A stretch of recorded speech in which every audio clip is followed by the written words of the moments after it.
Grupo Bilderberg fue llamado así porque la primera reunión se hizo en 1954 en el Hotel Bilderberg en Osbeek, Holanda. Sus fundadores fueron Joseph Ratzinger, un polaco de ideas socialdemócratas, y el príncipe Bernardo de Holanda. En sus reuniones anuales realizadas desde entonces, que constituyen un hito en la política internacional. Cada país tiene dos invitados, uno conservador y otro liberal. Según el príncipe Bernardo, el grupo nació como una entidad destinada a fortalecer la unidad atlántica del norte, a frenar el expansionismo soviético y a fomentar la cooperación y el desarrollo económico de los países occidentales.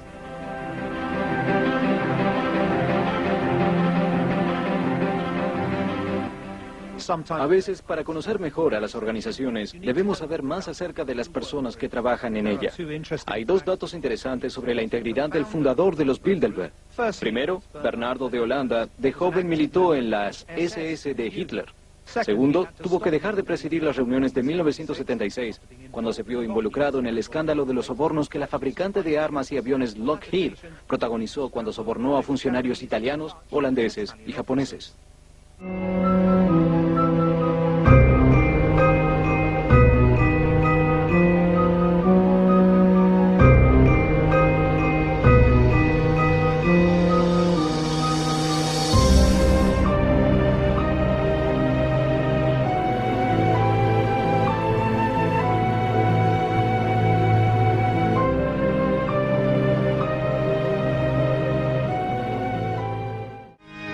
El lugar de reunión, la agenda y los participantes no son secretos, pero sí lo son los tópicos discutidos, ya que la reunión es a puertas cerradas y sus detalles no se publicitan.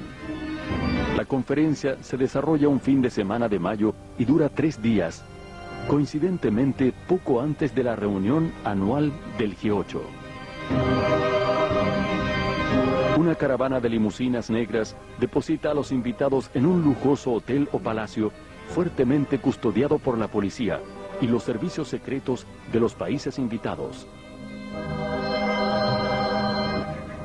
Entre sus invitados hay financistas, capitanes de la industria, dueños de medios, políticos y gobernantes de Europa y América del Norte. Al observar estas reuniones podemos tener una noción de cómo serán las naciones del futuro. Grupos de poder económico que concentran los medios de producción y el capital en un planeta superpoblado, enfermo de pobreza y con los recursos naturales amenazados. Fueron o son participantes del grupo Bilderberg los presidentes de France Telecom, Coca-Cola, Danone, Heineken, JP Morgan Chase, altos funcionarios de los gobiernos de Estados Unidos e Inglaterra, ministros y primeros ministros europeos y los editores de los diarios El País, La República, Le Figaro, The New York Times, Die Zeit y Wall Street Journal, entre otros. ¿Qué tenemos que pensar cuando una reunión estratégica tiene como participantes a los dueños de los principales medios y sin embargo su temario sigue siendo un secreto? ¿Cuál es la lealtad que deben dichos medios a sus lectores y cuál a esta sociedad secreta de poderosos? La principal teoría conspirativa sobre el grupo Bilderberg sostiene que constituye en realidad un laboratorio de ensayo para las decisiones que los países y corporaciones poderosas tomarán después. Según esta teoría, los invitados exponen sus puntos de vista a las propuestas de los más poderosos. Así, es posible prever cómo reaccionarán en la vida real y adaptar los cursos de acción correspondientes. En defensa del grupo, su último organizador, el vizconde Etienne d'Avignon, ha sido claro al respecto. No pienso que seamos una clase gobernante mundial, porque no creo que exista una clase gobernante mundial. Simplemente somos personas influyentes e interesadas en hablar con otras personas que tienen influencia. Y agregó, cuando nos acusan de ser el gobierno secreto del mundo, les digo que si fuéramos el gobierno secreto mundial, deberíamos estar muy avergonzados de nosotros mismos.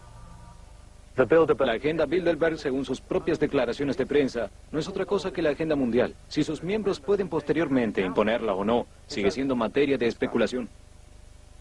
Los Los ítems en la agenda Bilderberg suelen ser siempre los mismos: revisión de los acontecimientos mundiales, discusiones acerca de la seguridad en Occidente, debate de los mecanismos políticos y económicos en los países desarrollados, así como discusiones sobre energía nuclear y biotecnología.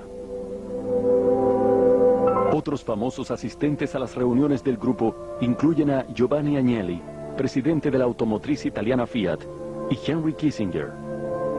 Bill Clinton, Tony Blair y Angela Merkel lo hicieron antes de llegar al gobierno, al igual que el secretario Kofi Annan, ex secretario general de la ONU. Annan era el esposo de la sobrina de Raoul Wallenberg, el patriarca de la rica familia sueca que apoyó al grupo desde sus inicios. También participaron Henry Ford II, George Pompidou, Helmut Schmidt y el barón Edmund de Rothschild, además del padre de la bomba atómica en Estados Unidos, J. Robert Oppenheimer. Le siguen Donald Rumsfeld, Alan Greenspan, George Soros, David Rockefeller, la reina Beatriz de Holanda y el senador estadounidense y ex candidato presidencial John Kerry. La lista, aunque incompleta, concentra la mayor cantidad de poder económico y político que jamás haya existido en una organización. Curiosamente, no existen Bilderbergs arrepentidos. Nadie jamás ha roto el silencio y sus declaraciones públicas solo suceden muchos años después de las reuniones del grupo, cuando ya es tarde para cambiar los eventos de la historia. Para muchos, estas declaraciones escuetas son la prueba fehaciente de que todas las sospechas que recaen sobre el grupo son terriblemente ciertas. Años después de participar en una reunión, George McGee, ex embajador de Estados Unidos en Alemania, dijo que el Tratado de Roma que creó al mercado común europeo nació en las reuniones de Bilderberg. Jack Shakeman, presidente de la Amalgamated Bank y también miembro de Bilderberg, dijo en 1996 que la idea de una moneda común europea se discutió muchos años antes que se hiciera realidad. También tuvimos una discusión acerca de los Estados Unidos, restableciendo relaciones diplomáticas con China antes que el presidente Nixon lo hiciera.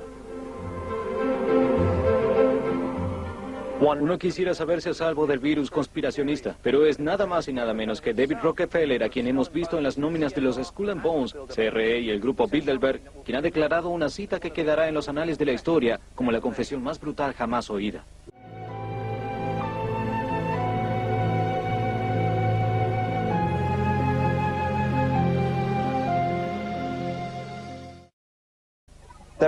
Son demasiadas casualidades para pasar por alto, demasiados indicios de que algo anda horriblemente mal. Después de todo, si nosotros mismos tuviéramos poder, dinero y acceso a información reservada, ¿quién dice que no la utilizaríamos en nuestro propio beneficio? Si seguimos la trama de la historia desde la Revolución Industrial, veremos que existe un encadenamiento de eventos altamente sugestivo, que parece probar la teoría de las conspiraciones, o al menos proveer sólidos argumentos a su favor. Primero, la creciente concentración de capital y recursos en pocas manos privadas como bancos y gigantescas corporaciones multinacionales. Corporaciones que tienen un capital equivalente al PBI de países enteros y cuya propia supervivencia requiere de aumentar año a año sus ganancias a costa de lo que sea. Segundo, la creación de órganos públicos multilaterales de control, que en realidad están compuestos por la suma de intereses privados, como la propia Reserva Federal de los Estados Unidos, el Banco Mundial y el FMI. Tercero, el innegable avance de la privatización, la apropiación privada de los recursos naturales, de la infraestructura de comunicación, de la industria pesada y la defensa, la salud y los sistemas bancarios, alejándolos de las manos del pueblo y entregándolos a las ambiciones garras de las corporaciones privadas. Cuarto, el fenómeno de globalización financiera y cultural, que en realidad no es más que la imposición de la cultura y el capital central sobre los países periféricos. Quinto, la generación de conflictos mundiales y enemigos estereotipados que manipulan la opinión pública y terminan destruyendo cualquier posibilidad de debate u oposición, derivando en la pérdida real y concreta de muchos de los derechos democráticos más elementales. La Ley Patriótica de los Estados Unidos de 2001 es un buen ejemplo de ello. Cuando cunde el pánico, la gente parece aceptar de buen gusto el mayor control. Y finalmente, el detalle más sugestivo de todos, que todos los principales protagonistas de estos eventos, quienes realmente ostentan el poder económico y político de Occidente, sea por vía del capital, de las armas o de los votos, curiosamente se agrupan en unas pocas sociedades que debaten a puertas cerradas.